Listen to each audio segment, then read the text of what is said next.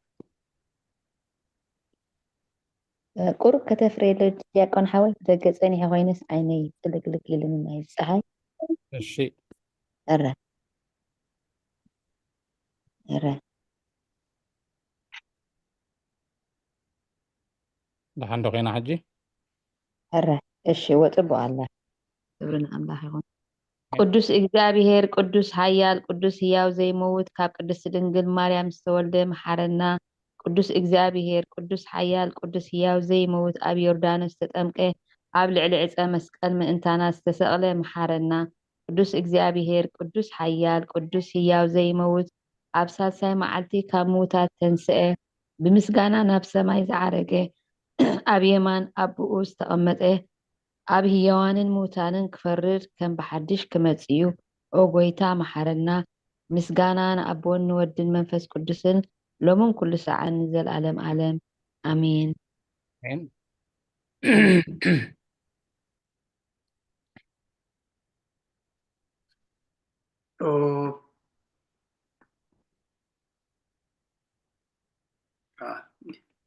يحلف عادي يقول وسلس قدس محرنا حيترأنا الله نو سادا إلنا عندنا أمودات عينا نخيز لنا تانين الساعة قدس قدس اندي عيلها لنا حجي أوه زي وداسي سلس قدس كتسلي لنا تانيحا أبدا حريا شعو زا أوغويتا حاتياتنا حدا قلنا الله إنه دي أكون يزي أبشلا لا شنبس إحنا عيناكو قدس قدس يا مودات هتصل تانيحا اوكي قريتها انت عشان مسقورهم سجف كوسي يا لا يسني الناس دي أقرنا سنة يعني صحة ولا وقويتا بقعات برنا مسكانا خمزينا خنسلب سمايات تنبر ربنا سمكاي قدس مجلسات فاد كان تعب سماي كم دمان دريكون نعلت مقبنا لمحبنا نحنا نزود لنا بدلهم كم تحرقنا له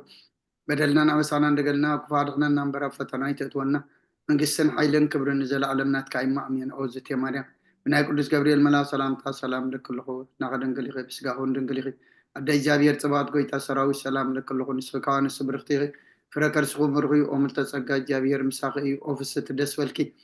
عتياتنا خسر يلنا نفت ودخ إيس كرسوس منتانا محرات لمن لنا أمين ناين السحات صلوت وقويتا نبزا معات زياب كن ميخاب تقباركم بقال بحسابكم بغل واسطنا زحطنا يو إسخارح روحن مبكر سبن سلازغونكا من تتقدس مكالكات عرقنا حدا قالنا وأملاك بسلام كن حدر سلام وتليت حبنا نبزا نايدي كاسك زينا خاب كل چنكت ناس أكبرنا كاب كل خفاتن كاب كل فتنا سلام كحلونا قاني سلام ملاك على خلنا بسقا مره راين تمفكر سبزغون حد ودخا بتانا نعملقنا مدحنا يسكر سوس يتبون مسؤول كبرن وداسين قرمان دلوكا معريخ عم زغون وعوت منفس قدسن بس كان يقبعك عجل نزال عالم عالما امين ندحن نفسه وكف سعد السلام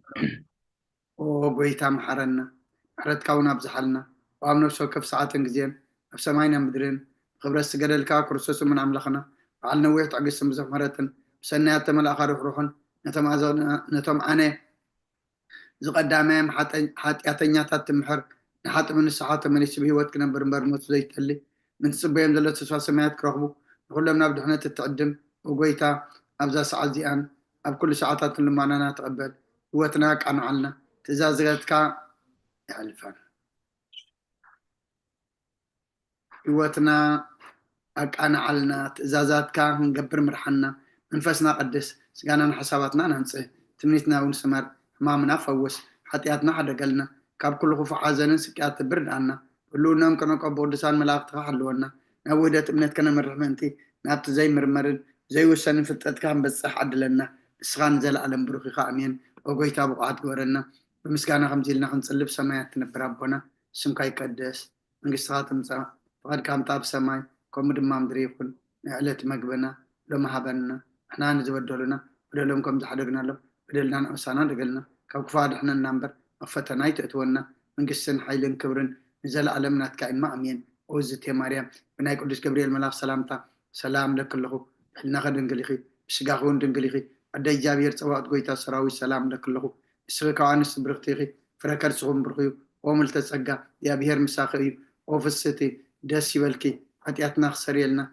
نفتو ودخي يسوس كريستوس مانتانا محرت لمن لنا امين كبرن مسكانان يسمع يو جابير قبل لنا ሕጂ ንምሓሮ ድማ ኣምላኽ ይግለጸልና ኣሜን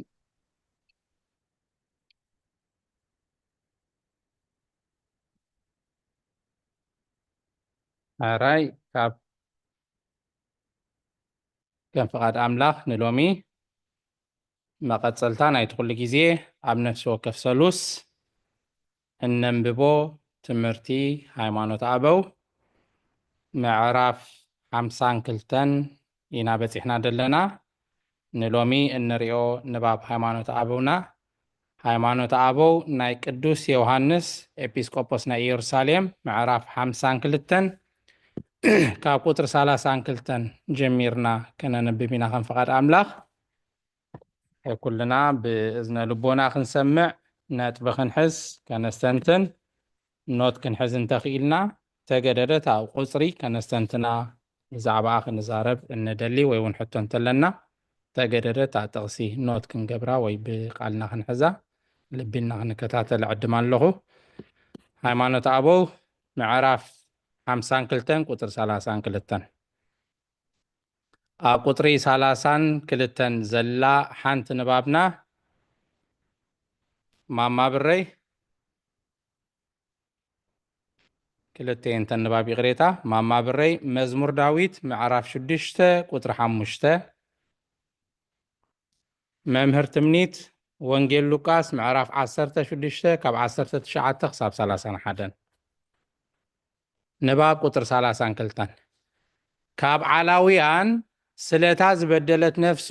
ኣብ መቃብር ኮይኑ ንእግዚአብሔር ጽቡቕ ኣይገበርኩን ዝብሎ መን እዩ ኣብ መቃብር ጽቡቕ ኣይገበርኩን ኢሉ ዝድሕንስ የልቦን ምስ ሓጢኣቱ ከሎ ዝመውት ኩሉ ሰብ እነሆ ቁርፂ ፍርዲ እግዚአብሔር ተፈሪድዎ እዩ ማማ ብረይ መዝሙር ዳዊት 6:5 መዝሙር ዳዊት 6:5 ኣብ ሞት ዝዝከረካ የልቦን እሞ ኣብ ሲኦል ከመን እዩ ዘመስግነካ ኣዋ 6:5 ኣነ 6 ኣርእስታ هو الساعة قدر 5 ጥራሕ ልቅሽ መምህር ትምኒት ወንጌል ሉቃስ 16 ካብ 19 ክሳብ 31 እሺ ወንጌል ሉቃስ ምዕራፍ 16 ካብ 19 ክሳብ 31 ቀይሕ ክዳንን ክቡር ቦፍታን ዝኽደን ኩሉ መዓልቲ ከዓ እናኣጋየፀ ዝሕጎስ ሃብታም ሰብኣይ ነበረ ኣልዓዛር ዝስሙ ድኻውን ብቁስሊ ተወሪሱ ኣብ ኣፍ ደጊኡ ወዲቑ ነበረ ካብቲ ካብ መኣዲ እቲ ሃብታም ዝወድቕ ርፍራፍ ክጸግብ ድማ ሃረር ይብል ነበረ ኣኽላባት እናመፁ ከዓ ቁስሉ ይልሕሱ ነበሩ ኮነ ድማ እቲ ድኻ ምስ ሞተ መላእኽቲ ናብ ሕቑፊ ኣብርሃም ወሰድዎ እቲ ሃብታም ከዓ ሞተ ተቐብረወ ኣብ ሲኦል ኣብ ስቃይ ኮይኑ ዓይኑ ቋሕ ኣቢሉ ንኣብርሃም ኣብ ርሑቕ ንኣልዓዛር እውን ኣብ ሕቑፉ ረኣየ ፀዊዑ ከዓ ዎ ኣቦይ ኣብርሃም በዚ ሃልሃልታ እዚ ሳቀ ኣለኹ ሞ መሓረኒ ኣንፊ ኣጻብዑ ኣብ ማይ ጠሚዐ ልሳነይ ከዝሕለለይ ንኣልዓዛር ስደድለይ በሎ ኣብርሃም ግና ወደይ ንስኻስ ብሂወትካ ከለኻ ተዳሊኻ ከም እተቐበልካ ኣልዓዛር ድማ ከምኡ መከራ ከም ዝጸገበ ዘክር ሕጂ ግና ንሱ ኣብዚ ይጸናናዕ ንስኻ ድማ ትሳቀ ምስናይ ዝኩሉ ድማ እቶም ካብዚ ናባኻትኩም ካሓልፍ ዝደልዮ ምእንቲ ከይክእሉ ኣብኡ ዘለዉ እውን ናባና ከይሳገሩስ ኣብ መንጎናን መንጎኹምን ዓብይ ጋግ ተገይርዎ ኣሎ በሎ ሽዑ ንሱ ዎ ኣቦይ እምበኣርሲ 5 ኣሕዋተይ ኣለዉ እሞ ንሳቶም እውን ናብዛ ስፍራ ስቃይ እዚኣ ከይመፁ ክምስክረሎም ንኣልዓዛር ናብ ቤት ኣቦይ ክትሰዶ እልምነካ ኣለኹ በሎ ኣብርሃም ድማ ሙሴን ነቢያትን ኣለውዎም ንኣታቶም ይስምዑ በሎ ንሱ ከዓ ኣይኮነን ኣቦይ ኣብርሃም ካብ ምዉታት ሓደ እንተ ከዶምሲ ክንስሑ እዮም በሎ ንሱ ድማ ንሙሴን ንነቢያትን እንተዘይሰምዑሲ ካብ ምዉታት ሓደ እንተ ተንሰውን ከቶ ኣይሰምዑን እዮም በሎ الو تسمع لنا أغني قطر 33 زلوا أنباباتنا ماما هيوت مزمور داويت معراف 53 كاب قطر 1 خساب 5 أنا ما بي بيجي نزل لنا مو I'm sorry بدونجي أتي معراف 52 قطري 33 لنا أوكي. معراف 52 33 نات كنباب مزمور داويت مبل 53 كاب قطر 1 خساب قطر 5 الشيء حافتنا لولا وانجيل ماركوس معراف 9 قطري 44 حاونا يوسف قداميت ملكت بيتروس معراف 1 كاب قطر 17 خساب قطر 10 ماما ترحاس قداميت ملكت يوحنس معراف 5 قطر 10 نباب قطر 33 كلهم سبعات نتوم حسخاهم زي دقس اساتهم زي طفئ نزياتهم بلبنهم يستوعلوا كلهم اتوم سقاويان دماويان سبات نتوم نخنسحو خونه نابتي بدمو بينو زدحنهم اግዚአብሔር ኢየሱስ ክርስቶስ نخملسو زي فتو نعاتهم يرأيو ዮሐንስ ከም ዝበሎ ንሱ ድማ ናይ ባህሪ አምላኽ ናይ ዘለዓለም ህይወት እዩ አሜን 53 ኣብ 1:5 ኣብ 1:5 Thank you ክፍኣት ሰብ እያ ትብል ንሊቀ መዛምራን ብማህሌት ናይ ዳዊት መስኪል ዓሻ ብልቡ ኣምላኽ የልቦን ይብል ተበላሽው ግብሪ ርክሰት ግበሩ ሰናይ ዝገብር ሓደ እኳ የልቦን ኣምላኽሲ ሓደ ለባም ንኣምላኽ ትደልዮ እንተሎ ክርኢ ካብ ሰማያት ናብ ደቂ ሰብ እንቆልቂሉ ይጥምት ኩሎም ዓልዮም ብዘለዉ ተባላሽዮም ሰናይ ዝገብር የልቦን ሓደ እኳ የልቦን እቶም ንህዝበይ ከም እንጌራ ዝበልዕዎ ናብ ኣምላኽ ድማ ዘይምህለሉ ገበርቲ እከይ ከቶዶ ምስትውዓል የብሎምን እዮም ኣምላኽ ንዕፅምቲ እቶም ዝኸብቡኻ ፋሕ ኣቢልዎ እዩ እሞ ኣብታ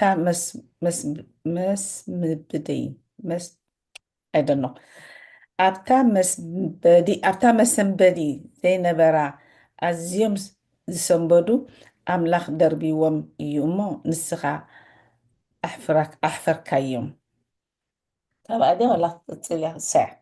ሳብ 5 5 Thank you عفتنا لولا وانجيل ماركوس 9:44 وانجيل ماركوس 9:44 بحسابين دلوا إيدكا أنت أسحاتتك قرطة كلتا إيد الإلكا نفتي زيت أفحوي حسقهم عب زي موت حواون عب زي أفق جهنم قاب التدربس قرص كينكا نب هيوت مئتاوي يحشكا ቀዳማይ ጴጥሮስ ምዕራፍ 1 ካብ 17 ክሳብ 20 ነቲ ነፍሲ ወከፍ ብዘይ ኣድልዎ ከከም ግብሩ ዝፈርድ ንስኻትኩም ኣቦ ኢልኩም እትፅውዕዎ ካብ ኮንኩምስ ኣብዚ ዘመን ግሽነትኩም ብፍርሃት ንበሩ ካብቲ ካብ ኣቦታትኩም እተቐበልኩሞ ኮንቱ ንብረትኩም ከም ብደም እቲ ኣበርን ርክሰትን ዝብሉ ከንሸል ብኽቡር ደም ክርስቶስ እምበር ብጠፋኢ ነገር ብብሩር ወይስ ወርቂ ከም ዘይደሓንኩም ትፈልጡ ኢኹም ንሱ ቅድሚ ምስራት ዓለም ተመደበ ኣብ መወዳእታ ዘመን ግና ምእንታኹም ተጋህደ ቀዳማይ ዮሐንስ ምዕራፍ 5 ካብ 10 ካብ ቁጥሪ 10 ቀሪታ ግና እቲ ወዲ ኣምላኽ መፂኡሲ ነቲ በዓል ሓቂ ክንፈልጦ ኢሉ ኣእምሮ ከም ዝሃበና ንፈልጥ ኢና ንሕና ኣብቲ በዓል ሓቂ ኣብ ወዲ ኢየሱስ ክርስቶስ ኢና ዘለና እዚ ናይ ሓቂ ኣምላኽን ናይ ዘለዓለም ህይወትን እዩ ኣሜን ኣሜን ኣብ ቁጥር 34 ዘላ ንባብና ፊልጵስዩስ ምዕራፍ 2:11 እያ ኣዴናይ ንዓለም መልእክቲ ናይ ቅዱስ ጳውሎስ ናብ ሰብ ፊልጵስዩስ ምዕራፍ 2 ቁጥሪ 11 ንባብ ቁጥሪ 34 ንሕና እውን ኣቐዲምና ከም ዝበልናዮ ኢየሱስ ክርስቶስ ካብ ጥንቲ ጀሚሩ ክሳዕ ዘለዓለም ሓደ ናይ ባህሪ ገዛኢ ከም ዝኾነ ከም ኣብን ከም መንፈስ ቅዱስን ብባህሪ መለኮቱ ከሎ ብሓቂ ሰብ ከም ዝኾነ በቶም እግዚአብሔር ዘጽሓፎም ቅዱሳት መጽሓፍቲ ኩላትና ንሕግና ኣቐዲምና ክንርዳእ ይግባአና ትብል እሺ ፊልጵ 9:11 ብሓንሳእ እንደሎ ምስልን እሺ ስለዚ ከዓ ኣብ ሰማያትን ኣብ ምድርን ኣብ ትሕቲ ምድርን ዘሎ ኩሉ ብርኪ ብስም ኢየሱስ ምእንቲ ክንብርከኽ ልሳን ዘበለውን ንክብሪ እግዚአብሔር ኣቦ ኢሉ ኢየሱስ ክርስቶስ ጎይታ ምዃኑ ብእመን እዩ ኣምላኽ ናብ ላዕሊ ኩሉ ልዕሊ ዘበሎ ካብ ኩሉ ስም ልዕል ዝበለ ስሙን ዝሃቦ ክብርና ኣምላኽ ይሁን ኣሜን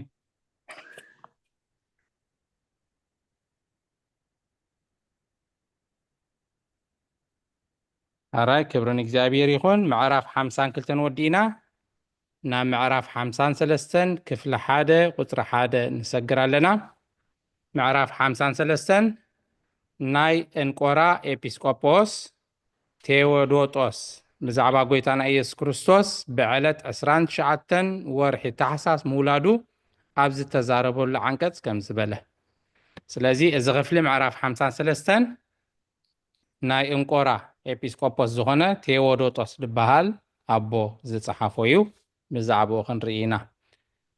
ኣብ ቁጥሪ 2 ዘሎ ንባብና ኣዴና ኤልሳቤጥ ትንቢት ኢሳይያስ 55:9 ትንቢት ኢሳይያስ ምዕራፍ 55 ቁጥሪ 9 ኣብ ብሉይ ኪዳን ይደሎ ደድሕሪ መዝሙር ዳዊት እቲ ትንቢት ክጅምር ከሎ ትንቢታት ብኢሳይያስ ይጅምር ትንቢተ ኢሳይያስ ምዕራፍ 55 ቁጥሪ 9 እሺ ንባብ ቁጥሪ 2 እግዚአብሔር ብሕሊና ሰብ ከም ዘይምርመር ብዛዕባ ባህሪ መለኮቱ ንዛረብ ሕሊና ሰብ ንመለኮት መርሚሩ ኣይፈልጦን እሞ ባህሪ መለኮት እውን ብሕሊና ሰብ ካብ ምምርማር ዝረሓቐ እዩ ካብ ኩሉ ሕሊናት እውን ፈጺሙ ዝረሓቐ እዩ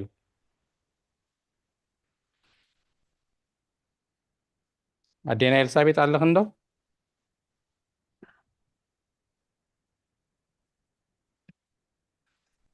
ኣለኹ ቁርብ ክፈተለ ይበል ተኻፂሎ 55:9 እንዲሃልካኒ እዋ ተደይ ረኺብክና ቃለ ተበክን ኣነ ከንብባ ኖ ረኺበይ ኣለኹ እሺ 55 ኦኬ ከምቲ ሰማይ ካብ ምድሪ ልዕል ዝብል መገድታተይ ካብ መገድታትኩም ሓሳባተይ ከዓ ካብ ሓሳባትኩም ልዕል ዝበለ እዩ እዚኣ ድያ እዋ ኣራይ ቃልዮ ተስማዕልና ኣሜን ኣሜን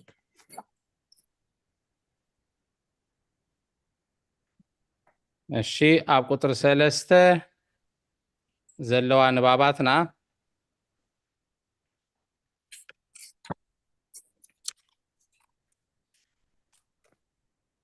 ማማ መዓዛ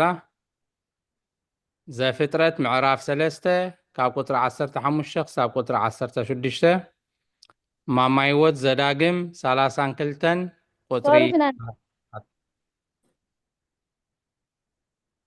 ኦኬ ነፃ ኮንከን ማማ መዓዛ ሰግረኪ ኣይኮንኩን ሶሪ ሚት ኔራሲ ኣይነበረትን ሲ ብኸምኡ እየ እምበረ ከንብብ እሺ ዘፍጥረት 3 ካብ 15 ክሳብ 16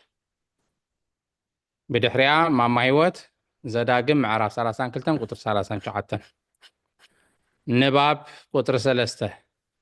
ومؤون ሎሚ እግዚአብሔር ካብ ቅድስት ድንግል ማርያም ተወሊዱ ተራእየ እታ ድንግል እውን ከም ቀደማ ብድንግልናኣ ጸኒዓ ነበረት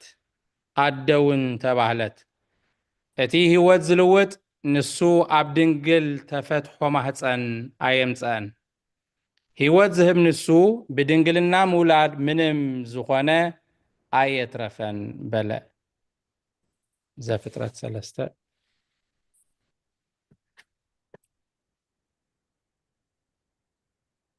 كون حاوي يرخب كون زفطرت أب ምዕራፍ 3 ኦሪት ዘፍጥረት أوري زفطرت ኣብ ብሉይ أوري ኪዳን መጀመርታ መጽሓፍና يا أوري رخي بيا أوري زفطرت 3 ኣብ 15 16 رخي بيا إيش تانك أمونغوخان أمونغو إذا سبيتن أمونغو زرقخان أمونغو زرقان كأتل تكل الله ንሱ ርእስኻ ትጭፍልቕ እዩ ንስኻ ድማ ሸኾንኡ ክትነክስ ኢኻ በሎ እታ ሰበይቲ ከዓ መከራኽን ፃዕሪ ጥንስኽን ኣዝዩ ከብዝሖ እየ ደቅኺ ብፃዕሪ ክትወልዲ ኢኺ ድሌትኪ ድማ ናብ ሰብኣይኪ ክኸውን እዩ ንሱ እውን ክመልከኪ እዩ በላ ኣሜን ቃልዎ ትስማዕልና አሜን አሜን ተዳግም 32 معرف 32 ኣነ እየ ንሱ ምሳይ ካልእ ኣምላኽ ከም ዘይልቦ ድማ ሕጂ ረኣዩ ኣነ እቐትል ሕያው እገብር ኣነ እቁስል እፈውስ ድማ ካብ ኢደይ ዘድሕን ከዓ የልቦን ኣሜን ኣብ ቁጥሪ 5 ዘላ ንባብና ማማ ብረይ መዝሙር ዳዊት መበል 93 ካብ ቁጥሪ 1 ክሳብ ቁጥሪ 5 93 ካብ 1 ክሳብ 5 ንባብ ቁጥሪ 4-5 ናይ እግዚአብሔር ነገረ ተኣምራቱ ደኣ መርምር እምበር ብሓቂ ኣካላዊ ቃል ሰብ ክኸውን ይከኣል ድዩ ኢልካ ንምንታይ ተሓተኒ ኣለኻ በለ ተመርሚሩ ዘይፈልጥ ካብ ኮነስ ዘይምምርማሩ ምፍላጥ ይግባእ ድንቂ እንታይ እዩ ናይ ባህሪኡ ስራሕ እዩ እምበር ድንቂ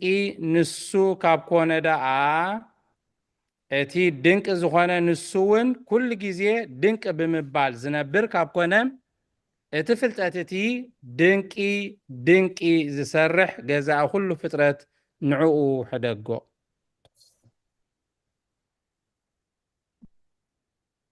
መዝሙር ዳዊት 93 እግዚአብሔር ነቢሱ ግርማ ለቢሱ እግዚአብሔር ለቢሱ ሓይሊ ተዓጢቑ ኣሎ ዓለም ከይትናወፅ ኣጽኒዕዎ ኣሎ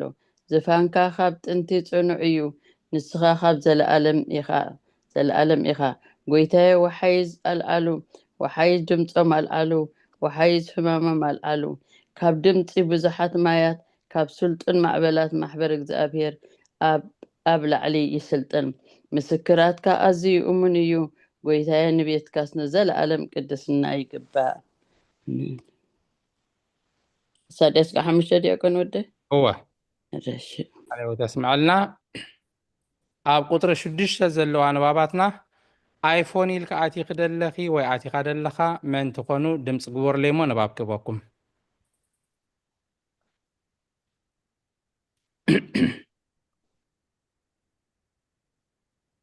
እሺ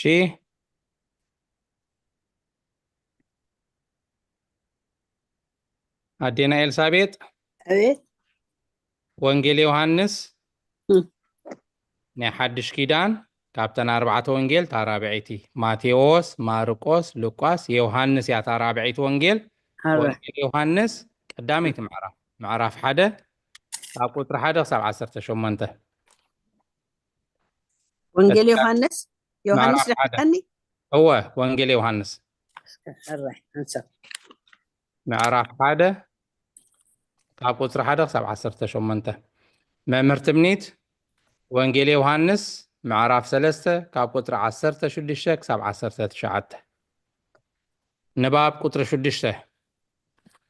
كمون كم زبله انتا يبل اللخو ود እግዚአብሔር ሓደ ይዝበሃል ንሳቶም ግና ነቲ ምስኣብ ሓደ ባህሪ ዘለዎ ንዕኡ ክፈልይዎ ይፈትዎ ኣዴና ኤልሳቤጥ ወንጌል ዮሐንስ ምዕራፍ 1 ካብ ቁፅሪ 1 ክሳብ 18 ዋይ መርከብ ሲና ያ ምንታይ ያደላ በልካኒ ተሓንካለ ክበክኔ ብቐላላ ትርከብ ዋይ ወንጌል ዮሐንስ ምዕራፍ 1 ባዕለይ ከንብበ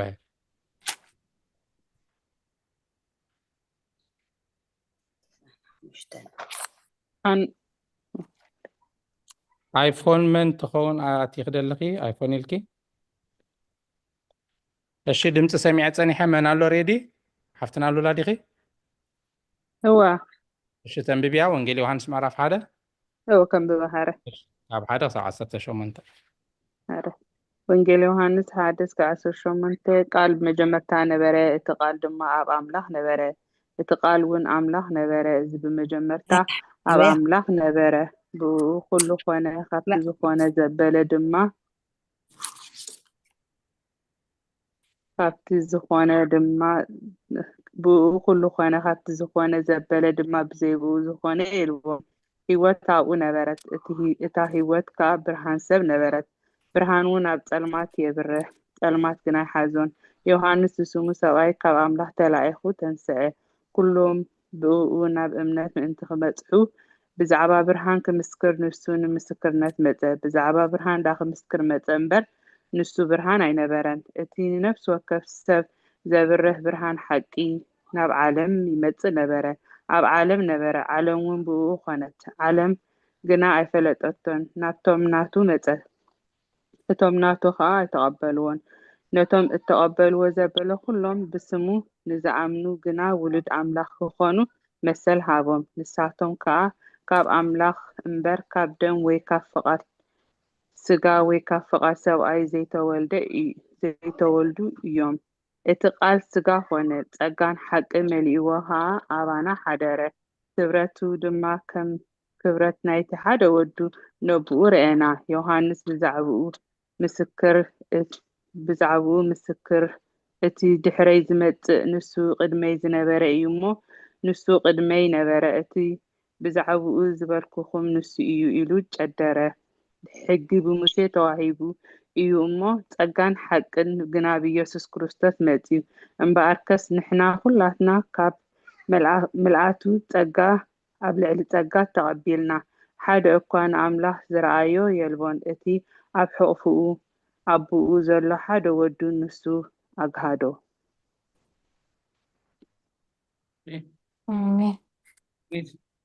መዝሙር ወንጌል ዮሐንስ ምዕራፍ 3 ካብ ቁጥሪ 16 ክሳብ 19 ኣምላኽ በታ ሓደ ወዱ ዝኣመነ ኩሉ ናይ ዘለኣለም ህይወት ምእንቲ ክረክብ እምበር ከይጠፍእሲ ንወዱ በጃ ክሳብ ዝህብ ክሳዕ ክንድቲ ንዓለም ኣፍቀራ ኣምላኽ ንወዱ ዓለም ብኡ ህድሕን እምበር ንዓለም ክፈርዳስ ኣይለኣኾም ብኡ ንዘለኣለምን ኣይፍረዶን ነቲ ዘይኣምን ግና ብስም ሓደ ወዲ ኣምላኽ ስለ ዘይኣመነ ድሮ ተፈሪድዎ ኣሎ እቲ ፍርዲ እዚ እዩ ብርሃን ናብ ዓለም መጸ ሰብ ግና ግብሮም ክፉእ እሞ ካብ ብርሃንሲ ጸልማት ፈተው ይቕረብ اسمعلنا حاولنا وانجيل يوحنس معرف 10 قطر 30 نباب قطر 7 كيف يالله يوحنس مو معرف 10 وصا وانجيل يوحنس معرف 10 قطر 30 قطر 30 هو انت قطريه معرف 10 قطر 30 ماشي نبقى قطر 7 نأخاون اتودخا كاب حدا ناتكا بحري ترخيبو ودخا يبحال إذا خا نتني آبن ناي ولدن حدا بحري يقلصلنا نسو كاب آب زتولد حدا ولد كم زخانة كنزارب إينا ماما قدر 30 دي خلقاني بعرف 10 قطر 30 هو أنا أبون حدا إينا دي حكي ትክክል هو ساعة هو أنا نابون حدائنا النابلة ملسلهم آمين شعو نساق رجع بتاع سالسة ناف سالسة حدا كي سجرنا أوي حراي ماشي إذا تقصي أبقى لنا خنحزة دقبئنا طبت تقصيها هو يوحنس أنا نابون حدائنا النابلة ملسلهم حراي ماشي thank you أو ناجوسي قطر تشعات زلا نبابنا وانجيل يوحنس معراف حادة كاب حادة خصاب 4 نباب قطر شومنتن تشعاتن كم أوين كم زبالة اتساب أبون تقوينو إذا أبوزي كاب ودو كم زقدم نجارو فلوتيو أبو مبالو بعلوين قدم ودو خمس نبرة يرد نحنا قنا أبهري ملكوت مقدام الله إلنا نزك نزارب أي قبائن مس أب بكل زمنه بقدمنا خمس نبرة بولد واحد نأمن دأمبر انجيل يوحنس حادة كاب حادة خصاب 4 انجيل يوحنس حادة كاب حادة خصاب 4 قال بمجمريا نبره اتي قال دما اب املاح نبره اتي قالون املاح نبره ازي بمجمريا اب املاح نبره بو كله خونه كابت زخونه زبله دما بزي بو زخونه يلبون هيوت اب نبرت اتا هيوت كا برهان سب نبرت امين أو قطر 10 تزلوا نباباتنا ماما ترحس مزمور داويت مبل 4 قطر 6 أدينا أين عالم وانجيل يوحنس معرف حادة كاب 4 خصاب 9 ماما معزا وانجيل يوحنس معرف شومونت قطر 12 ماما هيوت وانجيل يوحنس معرف 14 قطر 9 نباب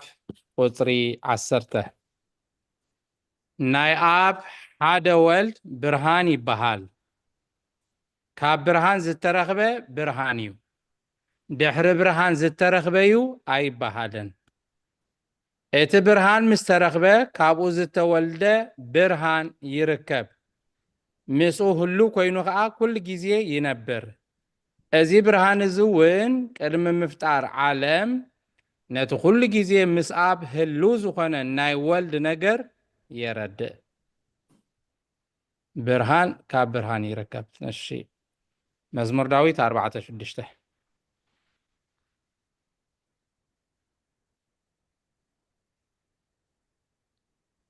ماما ترحسنا بخيا مثلني أنا خاش ما يتوقع من هو عند الله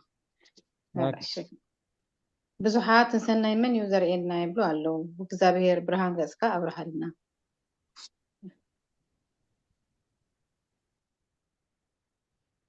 أدينا أين عالم ዮሃንስ ሓደ ካብ 4 ስጋዕት 9 ህይወት ኣብኡ ነበረት እታ ህይወት ከዓ ብርሃን ሰብ ነበረት ብርሃኑ ኣብ ጸልማት የብርህ ጸልማት ገና ኣይሓዞን ዮሃንስ ስሙ ሰብኣይ ካብ ኣምላኽ ተላዒኹ ተንስአ ኩሉ ብኡ ናብ እምነት ምእንቲ ክበጽሕ ብዛዕባ ብርሃን ክምስክር ንሱ ንምስክር መጸ ብዛዕባ ብርሃን ደኣ ክምስክር መጸ እምበር ንሱ ብርሃን ኣይነበረን እቲ ንነፍሲ ወከፍ ሰብ ዘብርህ ብርሃን ሓቂ ናብ ዓለም ይመጽእ ነበረ ክብርና ኣምላኽ ይኹን ናቴካ ዮሃንስ 8:12 حق ዲያቆን قدم ماما معزالة شو من تعس ناتك 14 9 حبيت قلب ماما معزالة خدو ኣለኹ ናተ ዮሃንስ 8:12 ዲያቆን ሓወት ኮንፊስ ኮይነሎ መጽሓፍቲ 14 ኣለኹ ዶ 8:12 ዲያቆን ሓወት ዮሃንስ እሺ ሚት ገርያ ጸኒሐሲ ዝሓረ ኣይሰማዕኸኒ اوكي شعو ኢየሱስ ኣነ ብርሃን ዓለም እየ እቲ ዝስዕበኒ ብርሃን ህይወት ክረክብ እምበር ብጸልማት ኣይክኸይድን ኣይክ ኦ ማይ ጋድ ተጠቃዊ ኦኬ ها መጀመሪያ ከንብባ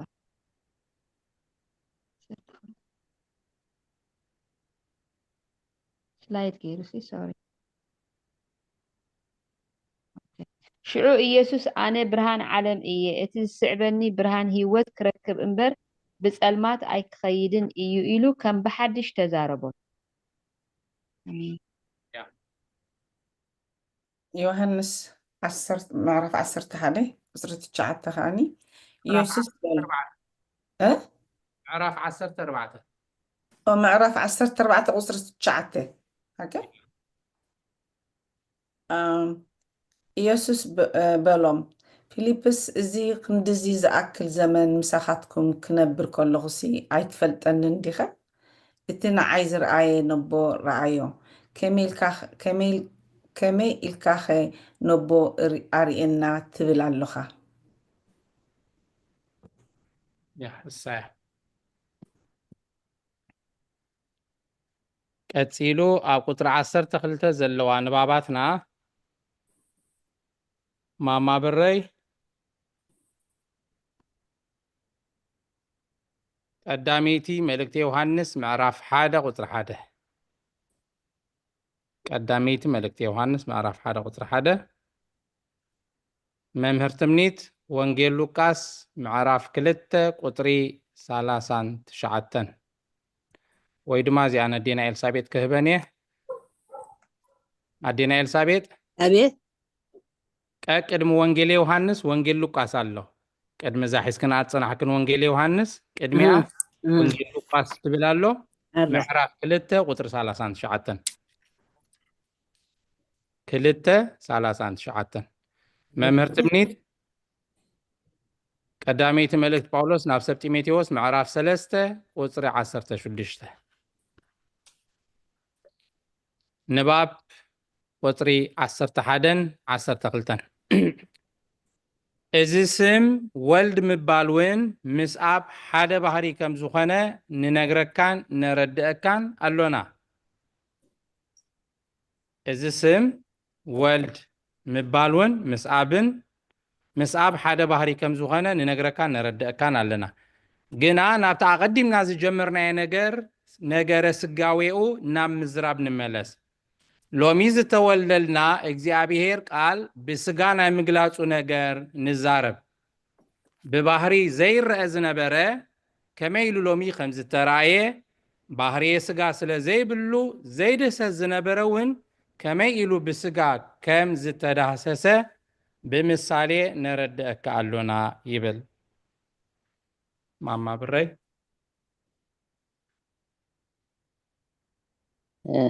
ዮሐንስ 1:1 ቃል በመጀመርታ ነበረ እቲ ቃል ድማ ኣብ ኣምላኽ ነበረ እቲ ቃል ወንጌል ዮሐንስ ኣይኮነን ቀዳሜይቲ መልእክቲ ዮሐንስ እዋ ድሕሪ ናይ ጳውሎስ ናይ ጴጥሮስ ናይ ያዕቆብ መልእክቲ ቀቅድ ምርኣይ ዮሐንስ ቀቅድ መልእክቲ ይሁዳ መልእክቲ ናይ ዮሐንስ ኣሎ ቀዳማይ ካልኣይ እሺ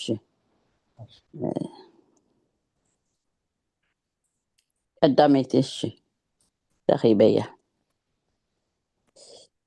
ቀዳማይ መልእክቲ ዮሐንስ ምዕራፍ ህይወት ቃል እቲ ካብ መጀመርታ ዝነበረ ንሕና ዝሰማዕናዮ እቲ ብዒንትና ዝርአናዮ እቲ ዝጠመተና ኣእዳውን ዘረምሰሰና ብዛዕባ እቲ ቃል ህይወት ለተሳጥራያ ጀምደ ካልኣይትላ 1:1 ንነግረኩም ኣለና ትብል ምሽ 4 ኣባባ እሺ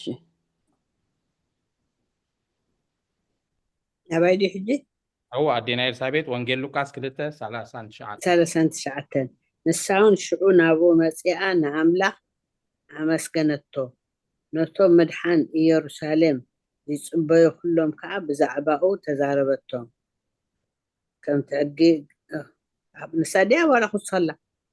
39 ترى كم تحجي እግዚአብሔር ዝኣዘዞ ኩሉ ምስ ፈጸሙ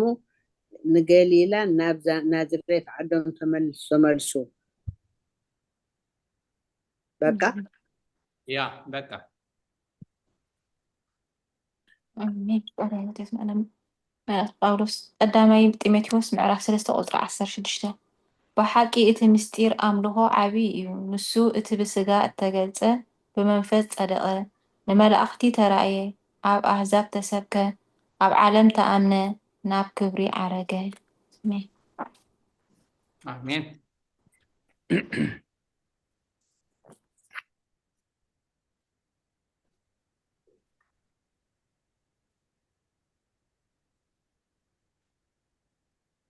እሺ እዚኣ ናይ መወዳእታ ንባብና ክትከውን እያ ኣብ ቁጥሪ 10 መዝሙር ዳዊት 45 ኣላ ኣብ ግእዝ ቸክ ገብራ ያ ቁጥሪ 1 ሓንቲ ተቕስያ ማለት እዩ ሃብትና ሉላ መዝሙር ዳዊት መበል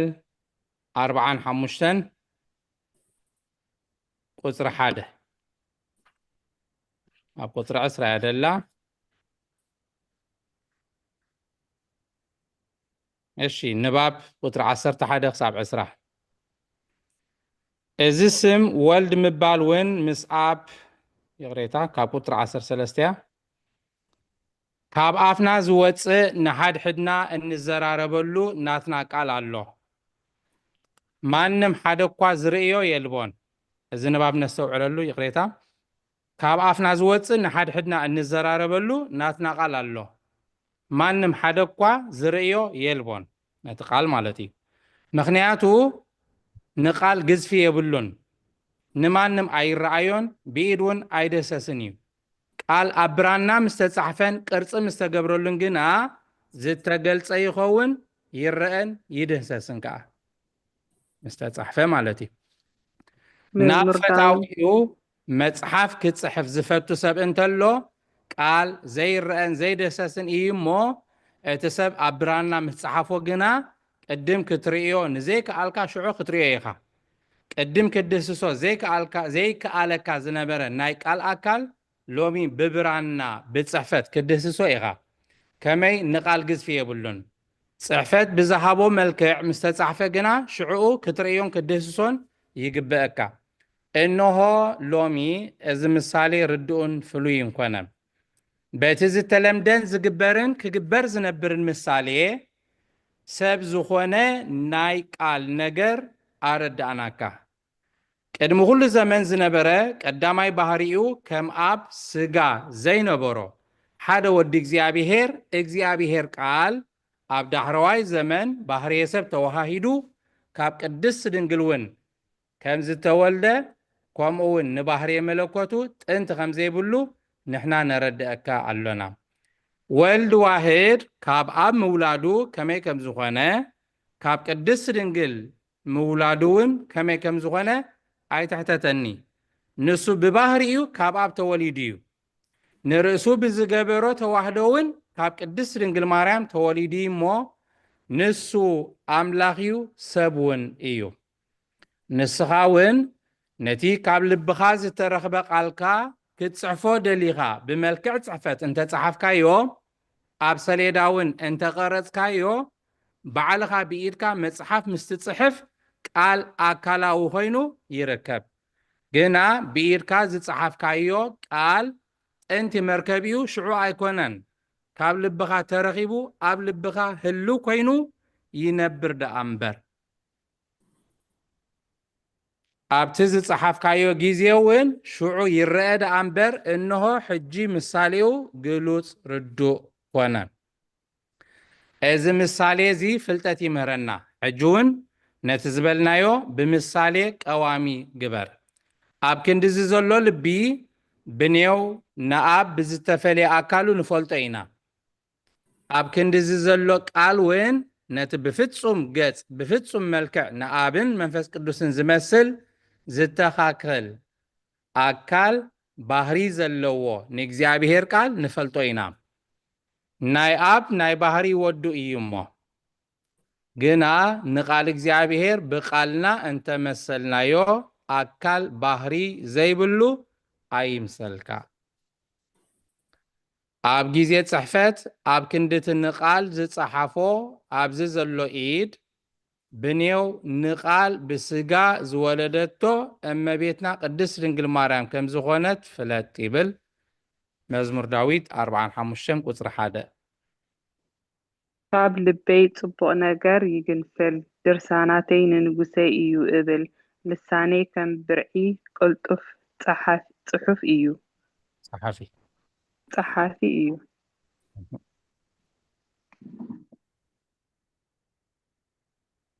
እሺ ቃልዮ ተስማዕልና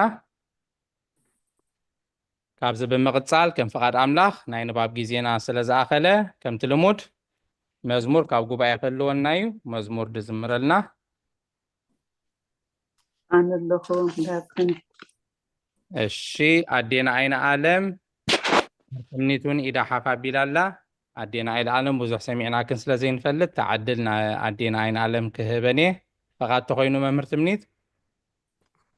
فقالي ما ديكون حويا إذا مرنا እሺ بسم الله والد منفس قدوس هذا أمر كميلو خون اللي يسوس كفكرني نعيد خم حسور فتيخ قربني زرقان زيرقان كل زفتري كميلو خون اللي كبلني قالي تحبي سيت تمسكن أملاخي تعويتي تمسكن أملاخي كميلو خون اللي أملاخ كنابي بسقان بنفسن كله إنا هابي كالصلا نفسي عوتي زي فتو عوتنا هابي نفس ما يزقتو تحبيسي تمسكن أملاخي تعويتي تمسكن أملاخي كميلو خون اللي يبزوريا تزفن نسكلو محواتي بحقوس ممسكن يسوسي زلو نتتوحم عدي كميلو خون اللي بخون وراسي تحبيسي تمسكن أملاخي تعويتي تمسكن أملاخي كبرنا أملاخي إذا ما عشت زاز فقد اللي أملاخي مسكنه ما وقت زي تفليكم سلازنا ورقوا أملاخي مسكن بعد سلام مرة خبرنا شوري كنا أملاخ آمين أدينا عين علم قالي وتسمع لنا زماري ملاك تسمع لنا دستبل تعمت مزمور عز بيت كرسياننا لمتي مزموريا كلنا نفتوى مزمور نقولاتنا برهتيا تاقت مقابق علي بوزحي حسكوان كميل يخون اللي يسوس كفكرني نسبلت انتهى تبل أدينا عين علم نعيدكم حسور فتيخ قربني نعيدكم حسور فتيخ قربني زرقان زي الرقان كل زفات أري كما يلخون اللي قبلن نودي قبلن نقالي زرقان زي الرقان كل زفات أري كما يلخون اللي قبلن نودي قبلن نقالي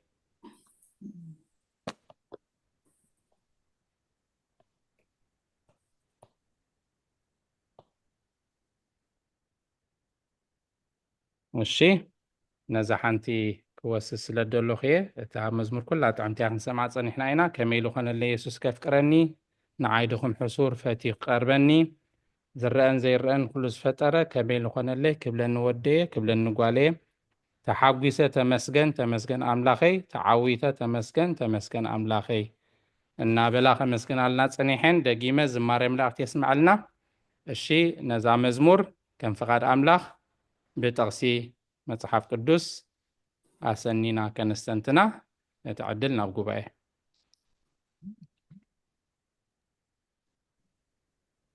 ديكون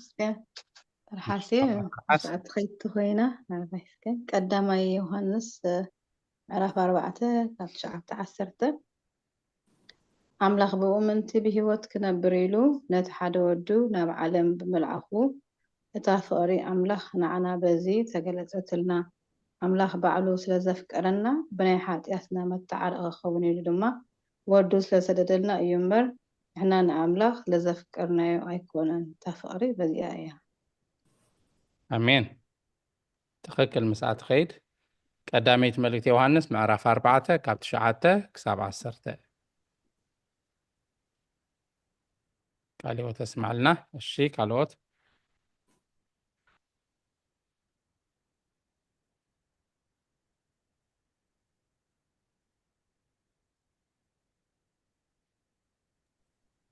ماتيوس 4 خألا دوقني ماتيوس 4 ماما بري حكي أين ألف من أين ألف بعدين أين ألف شيء يسوس جن سب كاب أف أملاخ بزوت كل قال أمبر بنجيرات راي أين برن صعوف إيو إيدو ملس الله آمين وانجيل ماتيوس معرف 4 قصري 4 لو تسمع لنا دينا أين ألم الشي كالوت كميلو هون اللي النابلت يا تاقتمي ويتا زقبر لنا عنا التزرزر كميلو هون اللي كابيك هون اللي أنا دخون كنسي حسور كنسي منم زي بالله كنسي سي اتساماين مدرن زرن زي رن فتر أملاخ كمزن كجبر ليس خابيك هون اللي بمبال تستنتن أزيادست صحفتيها مقال أملاخ مسرت كنستنتنا أباهم عدلكوكم جيزان إشياء لنا أنا خلقيتخ إساس إسران حموشتن أسران حموشتن قطر حد إيه وእግዚአብሔር ንስኻ ኢኻ ኣምላኺ ተኣምራት እቲ ናይ ጥንቲ ምኽሪ እምነትን ሓቅን ጌርካ ኢኻ እሞ ልዕል ከብለካ ንስምካ እውን ክውድሶ እየ آمين تنبيت إساياس معرف 51 قطر 1 ዕስራን ሓሙሽተን لا أسران حموشتن يغريتا ሓደ إساياس أسران حموشتن قطر 1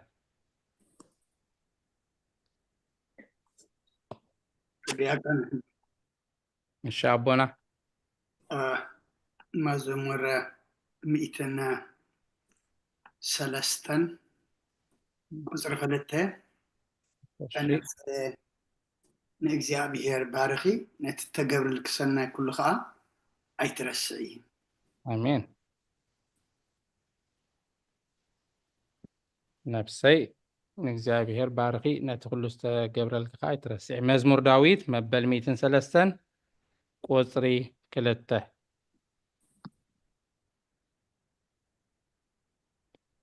عليه تسمع لنا أبونا ዳቆነይ ዘዳግም 1:30 ከኣላ ሰብ ደንብባት ለይክና ክታይ ኣይሰርሕን ኣላ ዘዳግም 1:30 ቁጥሪ 30 እሺ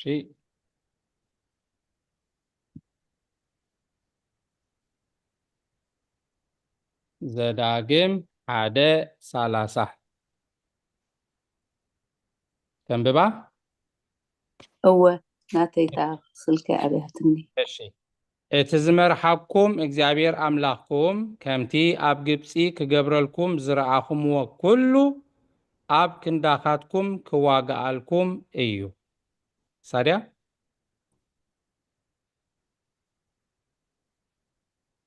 ኦሪት ዘዳግም ምዕራፍ 1 ቁጥሪ 30 እሺ ቃልዎ ተስማዕልና ዴና ኢና ዓለም ኣራይ ቅድሚ ናብቲ ናይ ኣስተንትኖ ትምህርትና ምስጋርና ዝተዳለኹም ተሃሊኹም ከየቋርፀኩም ሬድን ተሃሊኹም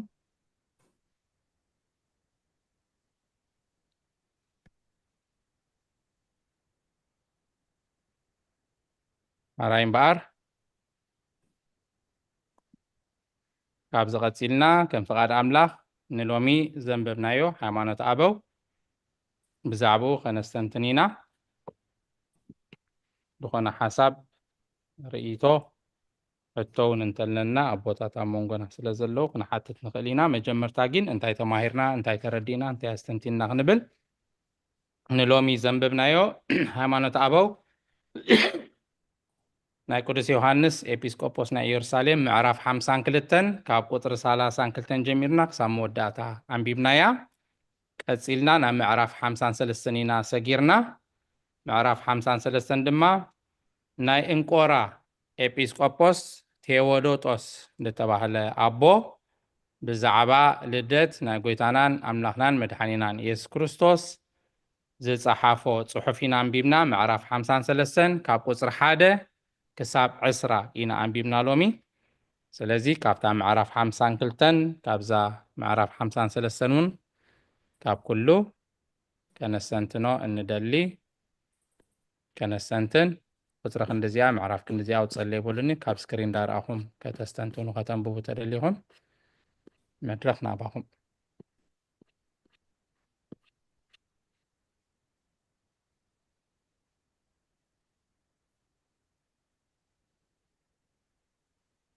ዲያቆን ሓወይ መዓዛ ቃለ ህይወት እስማዓልና ኣሜን ማማ ማእዚ ኣሜን ኣብታ ዘንበብካያ ናይ 32 ዶኽ ሪኤ መድን ኣብታ ናይ 32 እሺ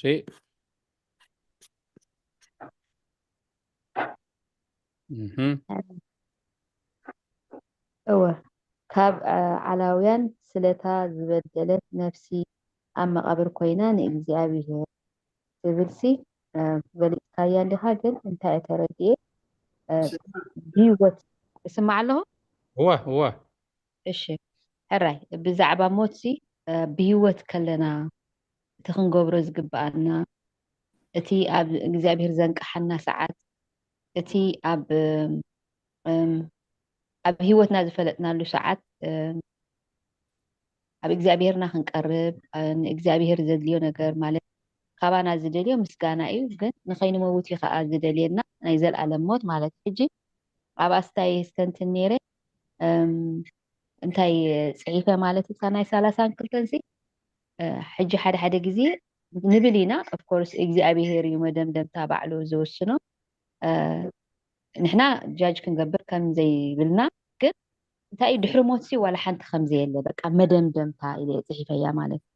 እቲ መደምደምታ ተነጊርና እዩ ድሕሪ ሞትሲ ዋላ ሓንቲ የለን በቃ ኣብ መቃብር ሰዓትካ ዝትገብሮ ነገር ዋላ ሓንቲ ከምዘየለ ሕጂ ገለገል ማለት ብብዝሒ ሰባት እንታይ ኢና ንብል ማለት እዩ ሓደ ሰባት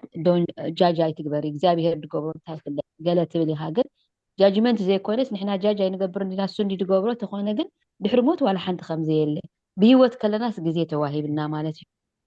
እቶም ቅድሚ ሕጂ ቅድሜና ዝሞቱሲ ንክንደይ ዓመታት ዘመናት ማለት ኣብቲ ሕማቕ ቦታ እንተደኣ ቦትኦም ኮይኑ ከይዶምሲ ስቲል ዝሰቃዩ ከም ዘለው ስቲል ከዓ በቃ ቃዕቃዕ ዝብሎ ማይ ክሰቲ ደልዩ ንሕዋቱ ስጋዕ ዝልእኽ እሞ ጋብ ከም ዘሎ ከም ዘይትመሓላለፍ እዚ ውሳኔ እዚ ንዓና ዓብ ትምህርቲ እዩ ማለት እዩ ስለዚ ብሂወት ከለናሲ እግዚኣብሔር ዕድል ይሂበና ኣሎ ግዜ ይሂበና ኣሎ ዝኾነ ነገር ዘለና ነገራት ኣልጊስና ናብ እግዚኣብሔር ክንቀርብ ሰማያዊ ዝኾነ ሓሳባት ክንሓስብ ኣብቲ ዘስራሓልና ቦታ ንክንነብር ምክንያቱ ናይዚ ዓለም እዚኣስ ሓፃርያ ወላ ሓንቲ ዕድመ ወዲ ሰብሲ ኮቪድ ከማን ካብ ዝመፅ 7 ዓመት ገይሩ ኣሎ 7 ዓመትሲ ንሕና ዕድሜና ወሲኹሎ ማለት እዩ ክንዲኡ ኣብ መንጉኡ ዘሎ ቅድሚኡ ዘሎ እንተዝኸውን ነይሩ እንታይ ምገበርና ሕጂ ስቲል እዚ ጋብ እዚ ሓፂር ምዃኑ ኣብ ሓፂር ግዜሲ ብዙሕ ለውጥታት ከም ዝመፅእ ኣብ ሂወትካ እቲ ዝሓለፈ ሓፂር ሂወት ምዃኑ ናይ ዘለኣለም ግን ናይ ዘለኣለም ምዃኑ እሞ ብድሕሪኡ ከዓ በቃ ኣብ መቃብር ዝግበር ነገር የለን ኮይኑ እዩ ዳሲ እታ ነብሲ ናበይ ትኸይድ ናበይ ትእለ ካብዚኣ ከለካ ዝነበርካ ኮሚኒኬሽን ምስ እግዚኣብሔርካ እሳ እትውስና ማለት እዩ ኢለ ኣብታ ዘንበብካያ ዘስተንትን ነይረ እዚኣ ኣስተንቲነ ስለኩሉ ነገር እግዚአብሔር ተመስገነ ይኹን እግዚአብሔር ከዓ ንኩሉ ይብፅሐዮ ንኩላህና ዝኣክል ቦታ ኣለዎ እግዚአብሔር ሰማያዊ ዝኾነ ኣሜን ቃለ ሕይወት ተስማዕልና ማማ መዓዛ ኣሜን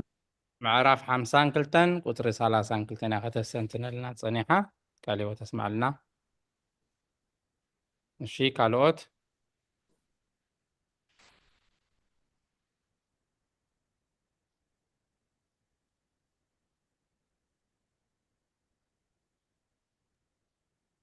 ዲያቆን ወደ ማማ ብሬ እዚኣ ሸውዓተ ቁጥሪ 7 ክትሳደኽ ፍትና ንኣኻ እውን ወድኻ ካብ ሓደ ህላዌ ዝኾነ ውሉድ ኣለካ እዚ ነገር እዚ ናይ ኣብ ናይ ወልድን ሓደ ህላዌ ይገልጸልካ እዩ ስለዚ ከዓ ንሱ ካብ ኣብ ዝተወልደ ሓደ እዩ ንብል እሺ መብርህ ቁሩብ ሕረ እዚኣ ከውፅኣሞ እሺ እሳ ሕጂ ወድኻ ሓደ ህላዌ ዝኾነ ውሉድካ ኣሎ እዚ ነገር እዚ ኣብን ናይ ወልድን ሓደ ህላዌ ይገልጸልካ እዩ ናይ ኣብን ወልድን ሓደ ህላዌ ይገልጸልና እዩ እሱ ስለዚ ንሱ ድማ ካብ ኣብ ዝተወልደ ሓደ እዩ ሕጂ ናብ 10:30 ናይ ዮሐንስ ትብል ኣነ ኣቦ ሓደ ኢና ኣነን ኣቦን ሓደ ኢና ይብል በታ ምዕራፋ ወስኻ ሓደ ህላዌ ሓደ ውሉድ ምዃኑ ድማ ይገልጸልና አሜን እሺ ታንኪ ማማ ብሬ ካብ 53 ቁጥሪ 7 ከተሰንትኒኻ ወንጌል ዮሐንስ ድማ 10:30 ኣነን ኣቦን ሓደ ኢና ትብል እግዚአብሔር አቦን እግዚአብሔር ወልድን በባህሪ በመለኮት ሓደ ምዃኖም ወልድ ካብ ኣብ በመውላዱ ካብ ድንግል ማርያም በመውላዱ በባህሪው ካብኡ ከም ዘይንእስ ያ ከተሰንትነልና ፀኒሓ ቃልዎ ተስማዕልና ማማ ብሬ እሺ ካልኦት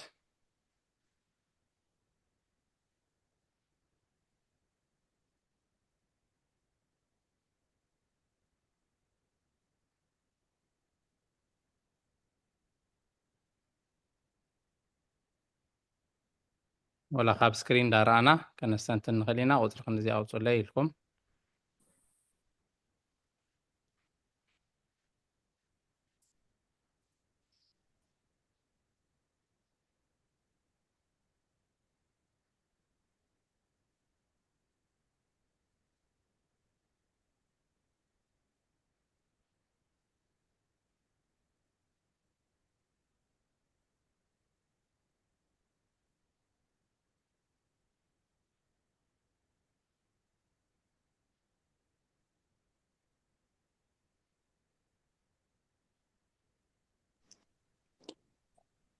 تشعت ديقون ودي نحنا قلنا تشعت ب53 نحنا قلنا نزي بهلاوي ملكوت كن حاسبو أي قبأنانيو بولد واحد نأمن كما ينسمس أب بكل زمن قدامويه يوحنس حد 4 قلت نحنا حد هلاوي ملكوت كن هون أي قبأنان إيو نبلما ولد واحد نأمن بولد واحد نأمن نسو كم مس أبن بكل زمن قدموا مخانود ما نأمنينا قدم يوحنس 1:4 كأ قال بمجمرتا نبره اتقال دما أب أملاح نبره اتقال ونا أملاح نبره إذا بمجمرتا أب أملاح نبره بو كل خانة كابت زخانة زبالة دما بالزي بو زخانة يلبون هيوت أبو نبرت إذا هيوت كأبرهان سب نبرت تبلنا تا آمين معرف 53 قطر تاع تقصها قال يوحنس 1:7 እግዚአብሔር ወልድ እግዚአብሔር መንፈስ ቅዱስ እግዚአብሔር ወልድ ምስ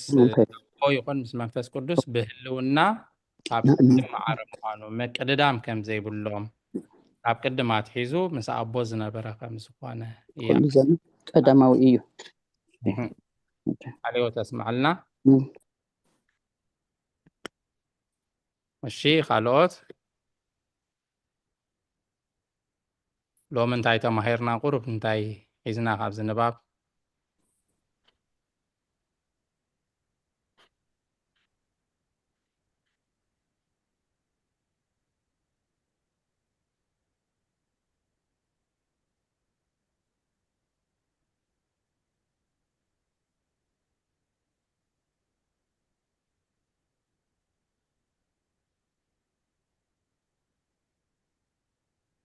ዲያቆን ሕቶ ኣላትን ንቑሩብተይ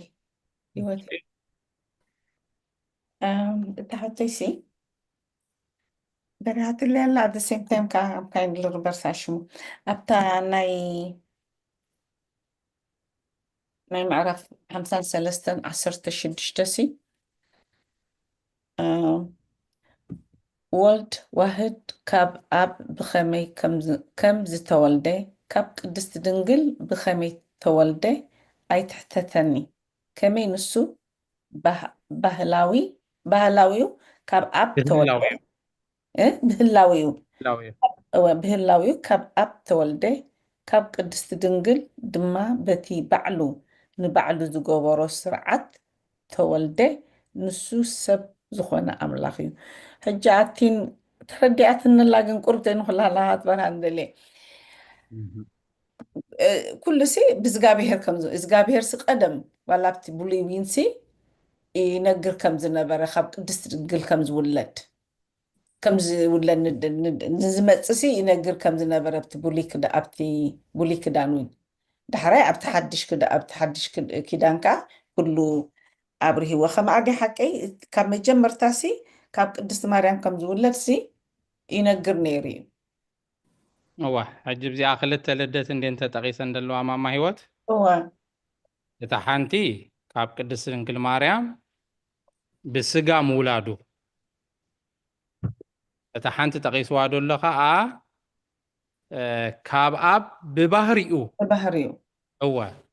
حجزنا هاي قدست إنكل مريم كاب قدست إنكل مريم مولادو بسجايو نمدح الناس جبوريو جيزي قالوا بعلت كندز توليد زبهالويو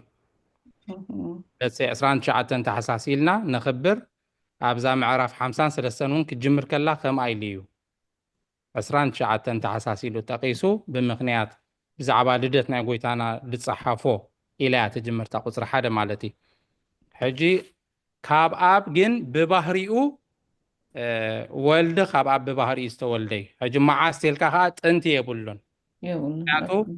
نجزيابيهر أنت يبولون مجمرتا يبولون ندحريلنا أب ولد منفس قدس حدا أملاخ سلنبل نأبت أنت تديبولو نتي كاب أب توليد زبهال دلو ولدها أنت يبولون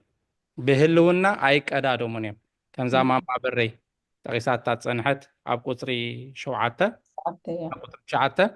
مكردام دبهال يلدن أنت مجمرتان مفتس أنتان يبولون نجزيابيهر سلازي نأبت أنت يبولون اندحريلنا نولدها أنت يبولون ينادبل كاب أب توليدو بخمي ببهري ملكوتو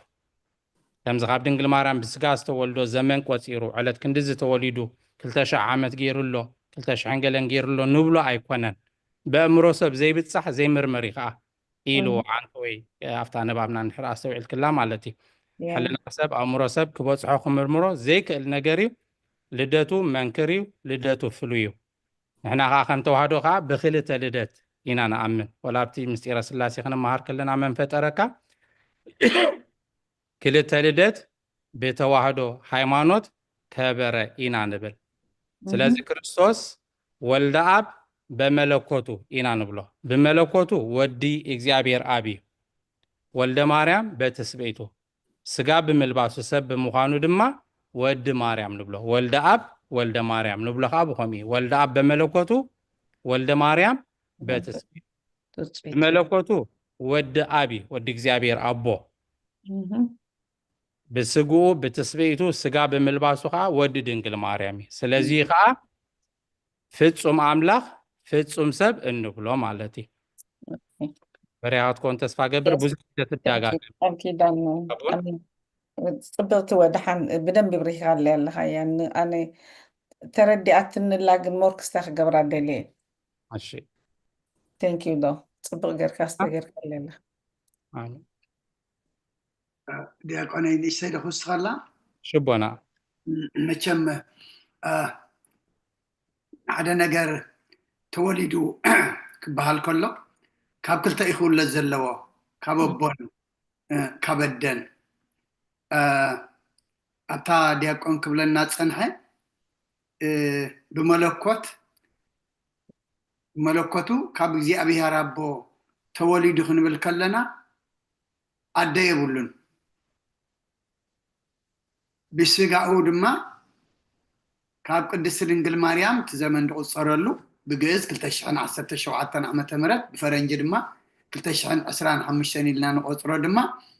ካብ ድንግል ማርያም ክውለድ ከሎ ድማ ብዘይ ሰብኣይ ካብ ኣደ ጥራሕ ርኩምላ ኣላ ብጣዕሚ ተረዲኣትኒ ሕጂ ኣብ ቲሞቴዎስ ካብ ምስኣት ከይድያ እዚኣ ናይ ቲሞቴዎስ ዓንቲ ወይ ክብል ከለኹ ሲ